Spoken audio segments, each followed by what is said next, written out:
what are some of the worst sports-related injuries you've seen with your time being in the ER? So being in the ER, we see quite a bit of sports injuries or any type of injuries. The most common things we see are definitely fractures and dislocations, or sometimes fracture dislocations, which are both. But as far as the most dangerous type of injury I've ever seen was a pretty healthy young guy that was in his 20s that was playing softball and was going from first base to second base, and unfortunately the infielder threw the ball to first base in the path of his head, and it hit him in the side of the head, which you wouldn't think much of it, but actually caused a skull fracture, and he had an epidural hematoma, and because it was so severe, he actually stopped breathing, and we had to intubate him and fly him to go see a neurosurgeon. So that was pretty traumatic for a young, healthy person.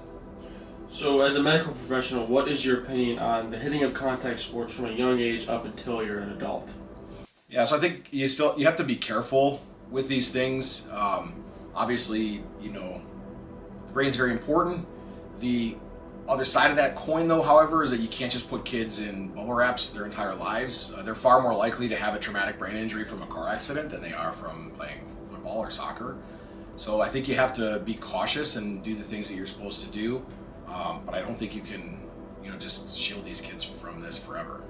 And then, the general broad questions are concussions in football a serious problem in today's world with the amount of hitting they're doing, and not just NFL, college, high school, even below high school. Right. So yeah, they definitely a serious issue. I think it's definitely become more mainstream as we've become more aware of this, and with the emergence of some of these high-profile deaths from CTE. So I think it's definitely more on the radar of not only medical professionals, but also the people on the sidelines and the people that are in the games. I think you see things being done like where the neurologist is pulling, people off the field, if there's any concern of any type of head injury at all. So these things are definitely something that obviously everyone's taking very seriously. So would you discourage parents I know you mentioned it earlier, would you discourage parents from starting their kids into football at such a young age because of the long-term effects of concussions? No, I wouldn't discourage them. My son plays football. I think you have to be, take a look at things on a case-by-case basis. I think every kid's a little bit different. Every situation's a little bit different. And I probably might feel differently if my son was starting to get concussions, especially repeat concussions, because that's where things start to get into a little bit of a more dangerous area. But I think, I tell the story all the time of, my son Gio plays every sport imaginable, plays 24 hours a day, 7 days a week. And right after he finished the baseball season, he was playing on a bounce house, not in an organized sport, and fell off the top and completely jacked up and broke his arm in two places, and it was pretty ugly. And that wasn't during sports. So these things are happening to people regardless of what they're doing. So I think if you use some basic common sense and some caution, look at things on a case-by-case basis, that's what I would recommend. So with technology, getting continuously better, why do we still see such a high rate in concussions? Why are they still happening so much in every sports level? Yeah, so I think the increased frequency might just be increased in heightened awareness. We have neurologists on the sidelines. We actually have ER physicians on the sidelines now. We're diagnosing it more. I think parents are more aware. Coaches are more aware. When I played growing up, I got my bell rung many times, and that's what we called it. Well, you just got your bell rung. Get back in there.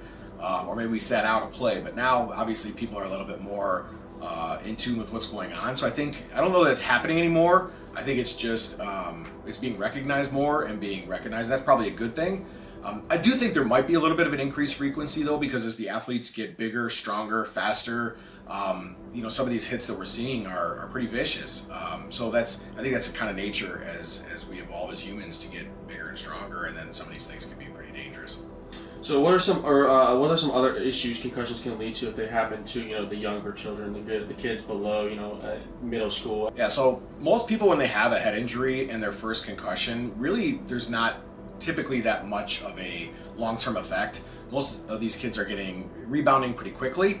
Everybody's different, of course, and that's the hard thing, is it's very subjective and it's very difficult to predict the course of recovery for someone with a concussion. So I think, initially if someone has that first concussion, they're going to see things like headache, nausea, fatigue, maybe you just don't feel quite as sharp as usual. Those things are kind of common, but they ultimately do resolve. Now, if you start to get into the question of repeated head injuries, that's where you get into a lot of problems. And the last question, CTE was common cause of death for many of the early NFL guys. What can be done, if anything, to slow down head trauma in football, and not just football, other sports like basketball, hockey, sports like with a lot of contact? Yeah, so I think it's interesting the way the question was worded about CTE being common. So I think when the NFL looked at the brains that were donated to them, because the only way you can diagnose CTE is after somebody dies, you dissect their brain. So it's really still kind of a gray area, but the brains that have been donated to the NFL were almost 100% diagnosed with CTE post-mortem. That being said, that wasn't 100% of why those people died. In fact, there were some high-profile suicides, so the question becomes, did the CTE lead to depression and changes in behavior that could have led to the suicide? That's possible, of course. So it's still a lot of unknown, but certainly this is one of those high-profile diagnoses that everybody's kind of watching.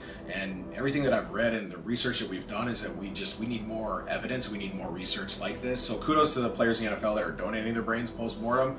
And I think the other thing we have to kind of look at is, most people aren't going to the NFL. Most people are playing fifth grade football or high school football and those kinds of things. So they probably wouldn't have as many hits to the head as, say, someone that was in the NFL for 10 years and they played the vast majority of their life in football. So I think that's but as far as for slowing it down, I think they're already doing the things they can do. Can we improve the helmet? Can they make sure we're pulling these players off the field if there's any question of injury, things like that? Having doctors be more cognizant, having players, coaches, trainers on the sideline being more cognizant, I think that is ultimately what's going to help, because I don't think you're ever going to get rid of the game.